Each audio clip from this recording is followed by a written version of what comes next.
嗱，大家睇住咯喎，呢個就係一滴水都唔使加嘅薑葱焗魚腩，原來係咁好食噶，一啲都唔腥之餘啊，肉質仲好嫩滑啊，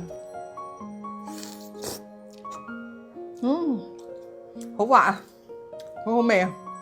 首先咧做呢個菜咧，我就準備咗一嚿鯇魚腩。嗱，呢嚿魚腩咧就係取中間嗰個部位。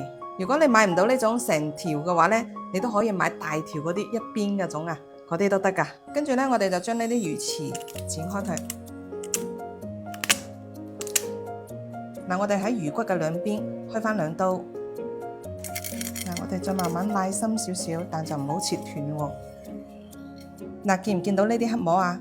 呢啲咧一定要隔乾淨佢㗎，如果唔係嘅話咧，佢就好腥㗎啦。跟住我哋準備一盤清水，放入薑葱同埋1匙羹嘅鹽，將啲薑葱汁揸晒出嚟。跟住咧就放入魚腩。嗱，我哋用薑葱水咧先浸佢10分鐘左右，咁樣咧唔單止好好嘅去腥啊，而且咧可以令到啲肉質啊更加緊實一啲㗎。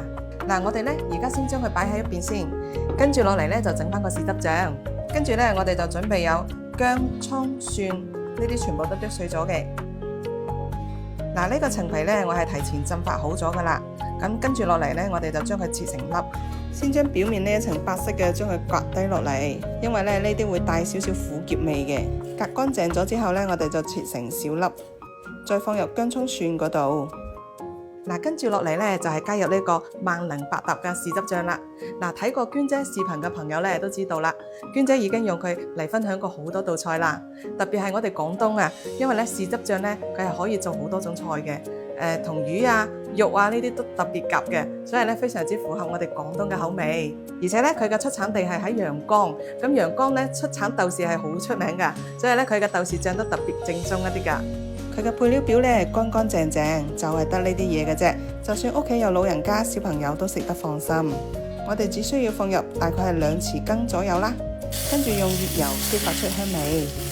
然之後你加入少少鹽，再嚟少少嘅砂糖提下先。嚟啲生抽同埋蠔油，之後咧全部攪拌均勻備用。嗱，條魚咧撈起身之後咧，我哋記得同佢吸乾水分喎。再將清洗乾淨嘅魚腩放入個大盤度，然後倒入啲醬汁，再同佢裏裏外外捉均勻，兩面咧都要塗翻啲上去，咁樣先入味㗎。跟住咧準備一個平底鑊，放入花生油。再加入多一啲嘅薑葱蒜頭去爆香佢，薑葱蒜頭放多啲呢，一嚟可以增香，二嚟呢又可以防止燶底，最後淋上一圈廣東米酒就可以吸蓋。時間呢大概係焗佢5-6分鐘，咁樣就得啦。時間到咗，哇！一打開個蓋真係好香啊！跟住呢再加埋啲芫茜同埋葱段，咁樣就大功告成啦。嗱，睇下係咪好有食欲呢？好好味啊！咁樣焗出嚟嘅魚腩呢，真係點食都食唔完啊，因為佢真係好香啊，